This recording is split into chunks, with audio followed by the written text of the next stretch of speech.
Hey everyone, today I'm going to teach you how to enable link preview on the Signal app. Without any further ado, let's get started.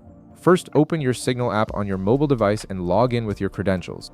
Once you're logged in and the app loads, direct your attention to the upper left corner of your screen. You'll see your profile icon there. Go ahead and tap on it to access your profile settings.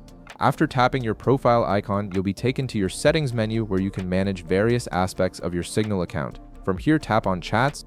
This section controls how your messaging experience works within Signal, including features like backups, keyboard settings, and preview options. Once you're in the chat settings, look at the top of the screen. You'll see an option labeled Generate Link Previews.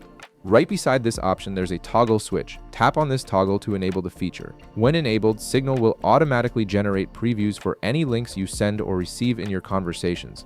This makes it easier to see what a link leads to before actually opening it, showing you a thumbnail image, title, and brief description directly in your chat window. And that's it. You've successfully enabled link previews on Signal, making your messaging experience more visual and informative.